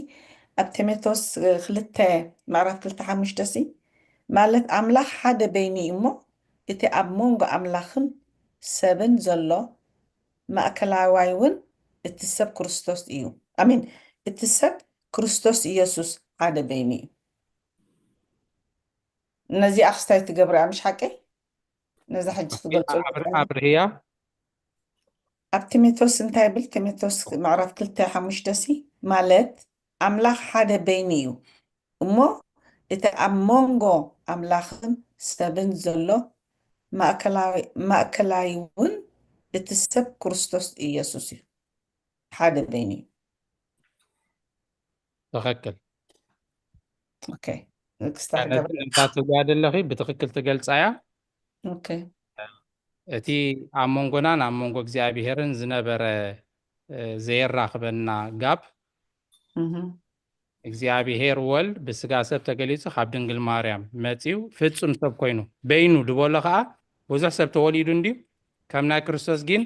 ብዘያደ ካብ እግዚኣብሔር ኣቦ ከምዚ መልኣከ ሰላም ክብልዎ ፀንሑ ብዘይ ኣቦ ከዓ ካብ ሰበይቲ ዝተወልደ የለን ሕጂ ብኸምኡ በይኑ ውሉድ ዝኾነ በይኑ ከምዚ ዝኾነ ድብሎ ብዙሕ ግዜ ክርስቶስ ፍሉይ ስለ ዝኾነ እዩ ከምዚ ናትና ናይ ደቂ ሰባት ካብ ሰብኣይን ካብ ሰበይትን ዝተወልደ ኣይኮነን ወላ ብስጋ ብዝምድ መፂ ክመላለስ ከሎ ስለዚ እቲ መንጎንያ እሱ እቲ መተዓረቂ እሱ እቲ ምስ ኣቦ ዘራኸበና ድልድል ማለት እዩ ሕጂ ነዚኣ ክገብር ዝኽእል ፍጹም ኣምላኽ ፍጹም ሰብ ጥራይ ዛፅዋይ ከዓ ክርስቶስ ጥራይ ገይርዋ ማለት እዩ ነቢያት ኣይገበርዎን ቅዱሳን ኣይገበርዎን ከተዓርቁና ናብቲ ናይ ጥንቲ ቦታና ክመልሱና ኣይከኣሉን ነታ ድሕነት እቲኣ ክፍፅም ዝኽእል እቲ በዓሉን ኣዳምን ሔዋንን ተስፋ ዝሃበ ቃል ዝሃበ ተስፋ ድሕነት ዳሃበ እግዚኣብሔር ንሱ እዩ ፈጣሪ ክኸውን ኣለዎ at the same time ከዓ ሰብ ክኸውን ኣለዎ ማለት እዩ very mysteriously anyway thank you ፍጹም ኣምላኽ ፍጹም ሰብ ኮይኑ መንጎንያ ኮይኑ ምስ ኣቦ ዝዓረቐና ድልድል መራኸቢ መሳገሪ ዝኾነና ማእከላይ ኢየሱስ ክርስቶስ ዝበሎ ነፍሲ እዩ ከምዛ ክትብል እያ ፀናሕኪ ማለት እዩ thank you very much ኣሜን ቃል ሕይወት ተስማዓልና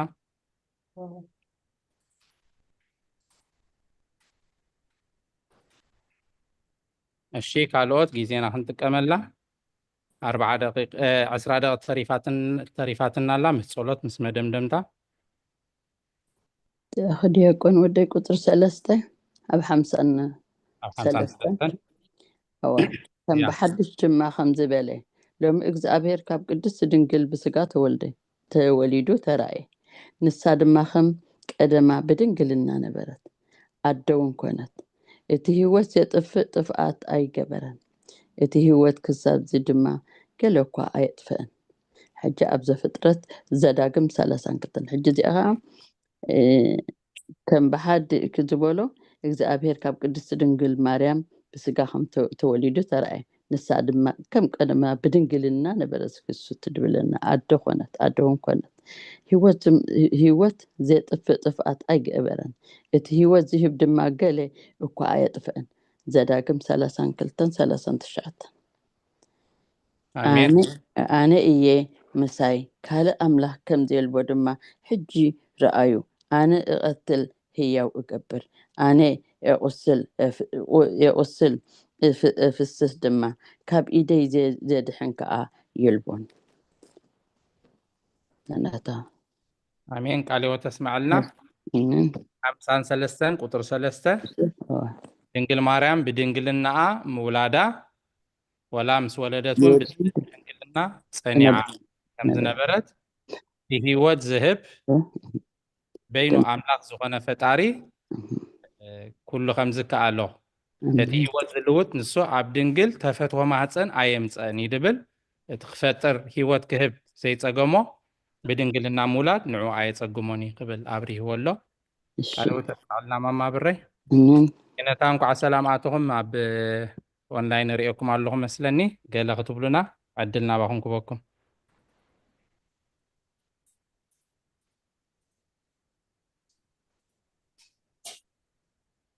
ቃለ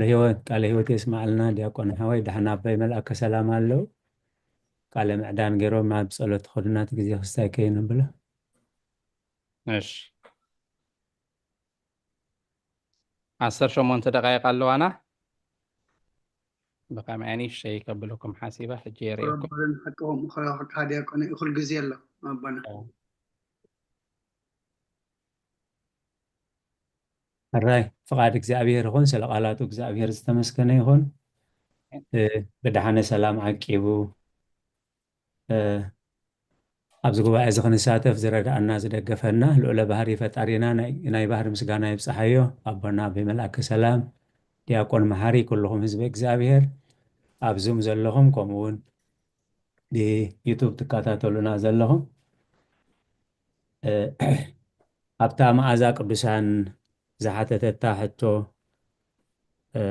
ንእሽተይ ክብል ክፍቓድ እግዚኣብሔር ይኹን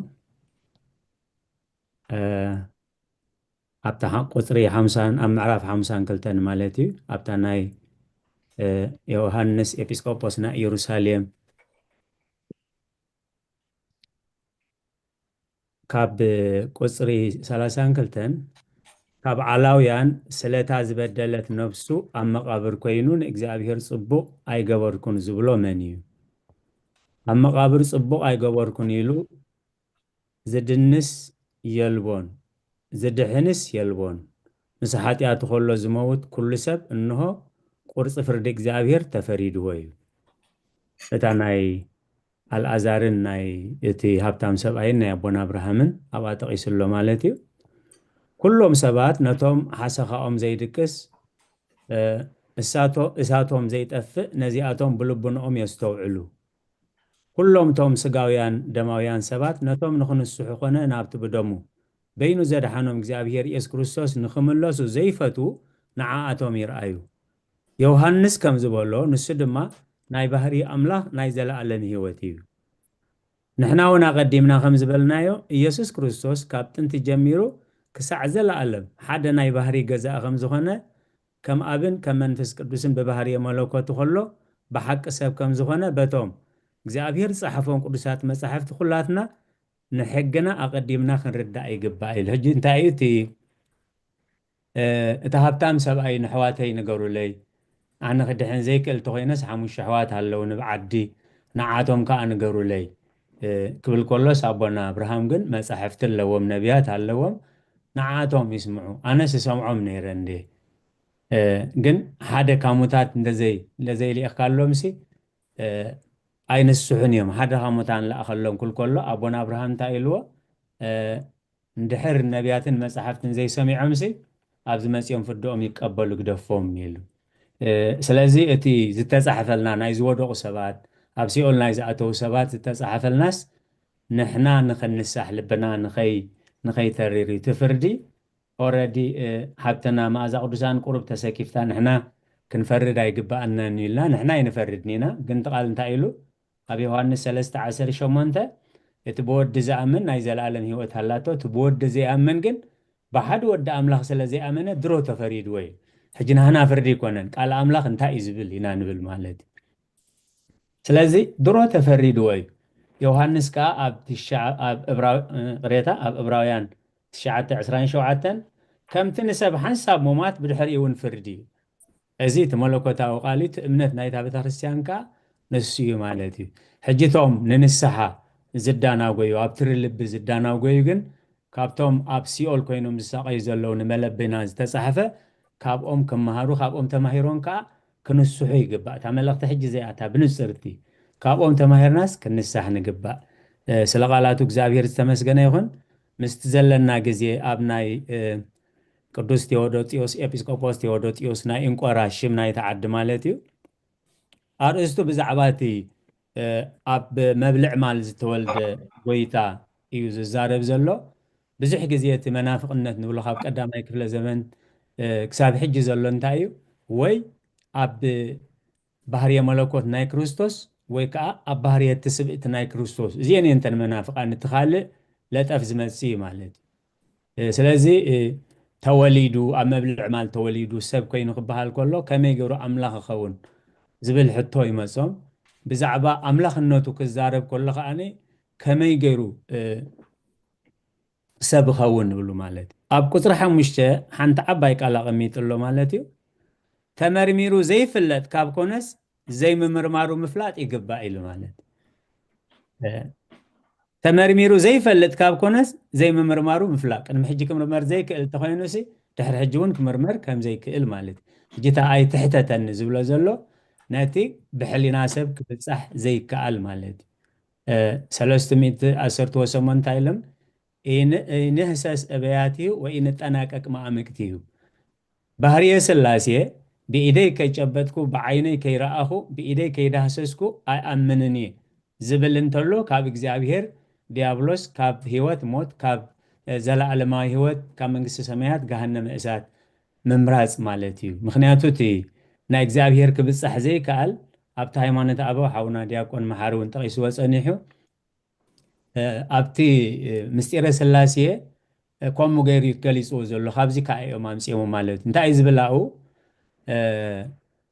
ሳንዱቅ ንንብረት ዓለም ንሰብ ስላሴን ዓለም ውስንዎ እምበር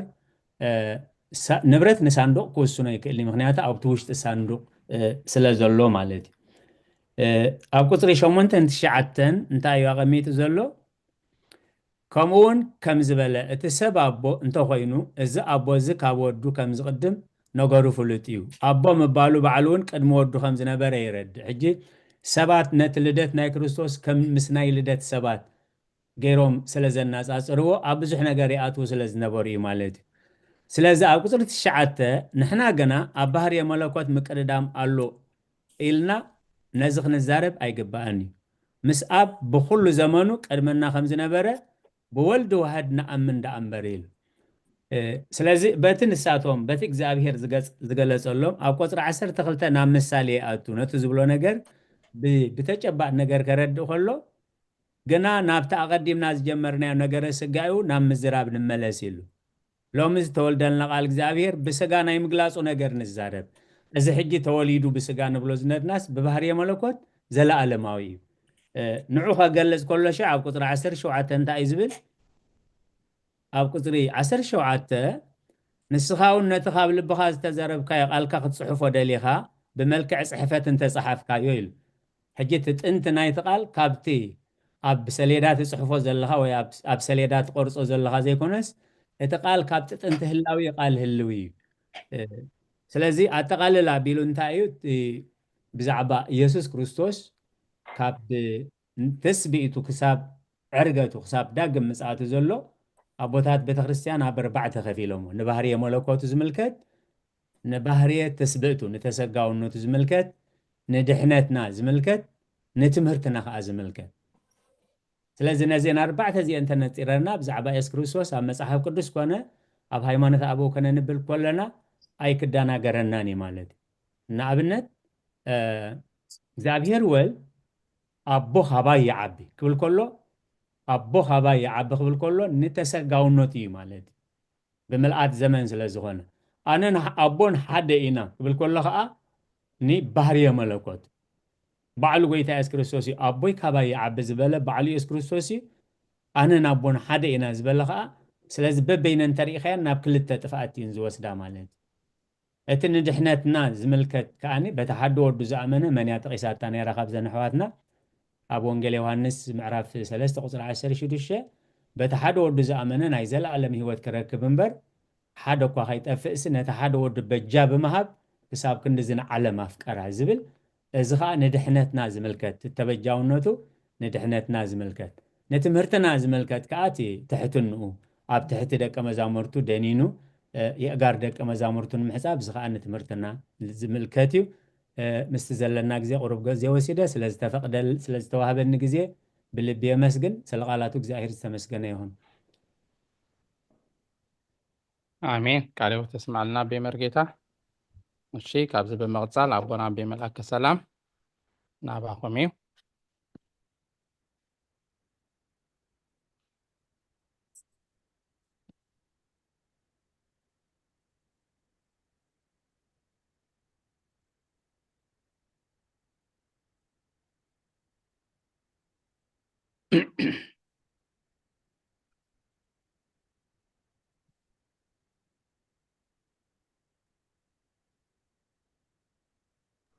ناباي ديخن عصو دياكون وبنا أنا بهم الرأي كلكم قاعدة تسمع لنا أو دياكون كمون بنا أبي مرجيتا كلكم مزمور الزمركي نتي تقصتات كتنبو نتا مزمورون بمعرف أسنيكم حسابكم كتبوا زمسكم كلكم يابير زمن أقلقلتكم يبارك نزع الدلزي ذهبنا زغفتلنا أملاخنا دما مسكانا يبصحيو أبزا معرف سلسة نايئن قرا إبسكوبس قدس تيوديوس زبولا أب قصري كلتا كبل صنيحة እግዚአብሔር بحلنا دك سب زي مرمر بزعبا بحرية ملكوتو نزارب حلنا سب نملكوتو مرميرو أي فلتون إيمو بحرية ملكوتون بحلنا سب كام مرمر زرحق أيو كاب كله حلناتون فتسمو زرحق أيو حدا جزية دك سبات زت أجمعنا نجارلو نتحيل أملاخ نتطبب أملاخ نتسرح أملاخ سي كما يلك خون إلنا مستي نايود سب كقلت ويدما مستي نايود سب عقمي مسؤو نمازازنو سبات علنا እግዚአብሔር ግን መማዛዘን ይብሉን እግዚአብሔር ዝመስሎ ولا حدا የለን እጂ ነዚ بحلنو يقرأتا بحلنا سب زي مرمر ببهرية ملكوتو حلنا سب مرميرو خفلتو خم زي كقل بهرية ملكوتون بحلنا سب كمرمر ويدما كاب حلنا سب زرحاقه ود سب دما كبصحو كم زي كقل مستزاربه اتا موكسيت تقصي قريبوا زل دما ناي بحق دس بليا مالتي تنبيت إساياس معرف 55 قطر 9 مالتي كنت سماي كم مدري لعل زبل مقدتاتي كان مقدتاتكم حساباتي كاب حساباتكم لعل زبالة ايو كبري نعملاخ يخون ازون باتي مدرن سماين رحوق ايو إلنا نحنا نزاربو انت نخرد عنا امبر لعلي اتي بودسب كبصحو زي كالجن كمتي سماي كام مدري لعل زبالة مقدتاتي كام مقدتاتكم حساباتي كاب حساباتكم لعل زبالة ايو جي حساباتنا تحط مخانو حساباتنا نئشتي مخانو نزعبي نايقزي أبهر هلونا بهرية ملكوت بناتنا عقمي كبصح كم زي كقل بناتنا ممرمار دما كم بصحو كم زي نخقل نزل أب متاي كنقبله بأمنت كنقبله نسب كما يكون خمزيلو أبي جمير كابي بصحها إلكا أجامامرون كما يلو خم دمسحن كقال سألك خالي مسخاون بحال يروح تفلت تخلي خامالتي نايجزي أبيهر ناي ملكوتو هلونا جنا مرميرنا كم بصحو كم زي خال وإذا حسبات بقى زدقا كما يلو يخون إلنا نتي ملكوتو أملاخ مستر ناي فطور ويد ما ناي مواتسب عقمي كان مازازنو نفتنمو نودق دما مالتي حجي نتاتغسي كم سماي كام دري الزبالة መገድታተይ ካብ መገድታትኩም ሓሳባተይ ድማ ካብ ሓሳባትኩም ከምኡ እዩ ይብል እግዚአብሔር ኢሉሞ ስለኩሉ እግዚአብሔር አምላኽና ምስጋና ይብፅሐዮ ስለ ዝፀንሐና ግዜን ሰዓትን ንአምላኽ ስብሐት ይኹኖ ኩልኩም ድማ አምላኽ ግዜኩም ይባርኽ እሞ ብጸሎት ክንዓፁ ብሩኽ ቀዳመ ሰንበት ብሩኽ ንግደት ድማ ይግበረልና ካብ ዓርቢ ጀሚርካ ንግደትና እዩ ካብ 5 ጅምጎ ሰዓት 6 ጀሚርካ ድማ ስራሕ በዴታትናን ባሓትናን ኣሎ እዚ ግን ናትና ናይ ደቂ ተባዕትዮ ሓገዝ እውን የድሊ እሞ ንጎ ሓሙስ መፂናት ግዜ ዘለዎ ነዴታትናን ሓትናን ብኩሉ ነገር ክንሕግዘን ኣጀኹን ክንብለን ካብ አምላኽ ድማ በረኸት ክንቅበል ድማ ቶም ግዜ ዘለና መፂና ሓሙስ ክንሰርሕ ካብ ዓርቢ ድማ አገልግሎት ዋዜማ ሰዓት 4 ክጅመር እዩ ም3 መዓልቲ ዓርቢ ቀዳም ሰንበት አገልግሎት ክህልወና እሞ ናይ በረኸት ኣውደ ዓመት ናይ ጽድቂ ኣውደ ዓመት ድማ ይግበረልና ብሰላም ክሓልፈልና ድማ እግዚአብሔር ባዕሉ ይደግፈና ቅዱስ እግዚአብሔር አምላኽና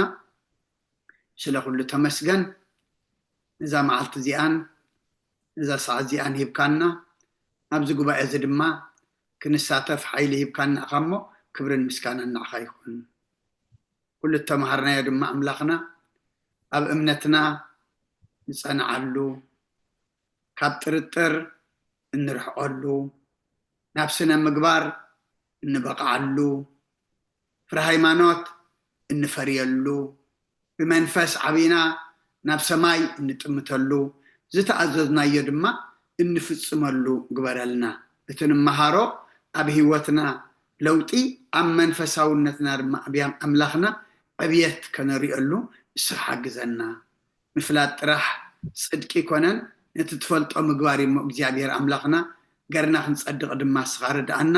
ኣብ ሕማም ዘለው ፈውሰልና ኣብ ሓዘን ዘለው ጸናናዓልና ተጨኒቆም ዘለው ርህወሎም ጠምዮም ጸሚኦም ዘለው ድማ ብስጋ ንስዓልና ብሱራት ፍትሓልና በረኸት ኣዴና ቅድስት ድንግል ማርያም ክፈለና ብኢድ መላእኽትኻ ሓልወና ብሩኽ መዓልቲ ውዒልካና ኢኻ ተመስገን ሰላማዊት ለይቲ ድማ ሓድረና ኣብ ወፍሪ ዘለው ድሓን የእትወልና ኣብ መገሻ ዘለው ኩሎም ድማ አምላኽና ብድሓን ብሰላም ምለሰልና ሰማያት ትነብር ኣቦና ስምካ ይቀደስ መንግስትኻ ትምጻእ ፍቃድካ እንታ ኣብ ሰማይ ከምኡ ድማ ምድሪ ይኹን ዕለት መግብና ሎሚ ሃበና ንሕናን ዝበደሉና በደሎም ከም ዝሓደግናሎም በደልና ንዕውሳና ንደገልና ካብ ክፉእ ድሕነና እምበር ኣብ ፈተና ይተእትወና መንግስትን ሓይልን ክብርን ንዘለዓለም ናትካ ኢማ ኣሜን ወዝቴ ማርያም ብናይ ቅዱስ ገብርኤል መልኣኽ ሰላምታ ሰላም ለክለኹ ሕልናኸ ድንግል ኢኺ ብስጋኸ እውን ድንግል ኢኺ ወደ እግዚአብሔር ፀባኦት ጎይታ ሰራዊት ሰላም ለክለኹ ንስኺ ካብ ኣንስቲ ብርኽቲ ኢኺ ፍረ ከርስኹም ብሩኽ እዩ ወሙልተ ጸጋ እግዚአብሔር ምሳኺ እዩ ወፍስቲ ደስ ይበልኪ ኃጢአትና ክሰርየልና ነፍቲ ወድኺ ኢየሱስ ክርስቶስ ምእንታና ምሕረት ለምንልና አሜን ይፍታህ ወይ ስረ ግዚእና አምላክን መድኃኒነ ኢየሱስ ክርስቶስ ካልኒ ገጋና ሰሪያ ኃጢአት ደምሳሲ አበሳ ወልዱ ለብሩ ከሳቴ ብርሃን እንቱም አብየ ካህናት ወአብየ ዲያቆናት ጡራን ሳድጎ ህፃናት በበስምክሙ ኩንፍታኑ ንጽሐነ ይረስየን ርስክልዋን ሰማያት ዚዮ መሃረነ ክርስቶስ መል 12 ዚዮ መሃረነ ክርስቶስ ዚዮ መሃረነ ክርስቶስ ዚዮ መሃረነ ክርስቶስ ዚዮ መሃረነ ክርስቶስ ዚዮ መሃረነ ክርስቶስ ዚዮ መሃረነ ክርስቶስ ዚዮ መሃረነ ክርስቶስ ዚዮ መሃረነ ክርስቶስ ዚዮ መሃረነ ክርስቶስ ዚዮ መሃረነ ክርስቶስ ዚዮ መሃረነ ክርስቶስ ዚዮ መሃረነ ክርስቶስ ከምኡን በእንተ እግዝእትነ ማርያም መሃረነ ክርስቶስ መል 12 በእንተ እግዝእትነ ማርያም መሃረነ ክርስቶስ በእንተ እግዝእትነ ማርያም መሃረነ ክርስቶስ በእንተ እግዝእትነ ማርያም መሃረነ ክርስቶስ በእንተ እግዝእትነ ማርያም መሃረነ ክርስቶስ በእንተ እግዝእትነ ማርያም መሃረነ ክርስቶስ በእንተ እግዝእትነ ማርያም መሃረነ ክርስቶስ በእንተ እግዝእትነ ማርያም መሃረነ ክርስቶስ በእንተ እግዝእትነ ማርያም መሃረነ ክርስቶስ በእንተ እግዝእትነ ማርያም መሃረነ ክርስቶስ በእንተ እግዝእትነ ማርያም መሃረነ ክርስቶስ በእንተ እግዝእትነ ማርያም መሃረነ ክርስቶስ በእንተ እግዝእትነ ማርያም መሃረነ ክርስቶስ ጸጋ ጎይታና ኢየሱስ ክርስቶስን ፍቅሪ እግዚአብሔር አቦን ሕብረት መንፈስ ቅዱስን ኣብ ልዕለይና ኣብ ልዕሊ ኩልኹምን ኣብ ልዕሊ ኣብዚ ዘለናዮ ቦታን ቅፅፍን ድርብን ኮይኑ ይውረድ ክብርን ምስጋናን ንኣምላኽ ይኹን ንኩልኹም ዘመን ኣገልግሎትኩም ይባርኽ ብሩኽ ምሸት ትግበረልና አሜን አቡነ ቃለ ህይወት ተስማዕና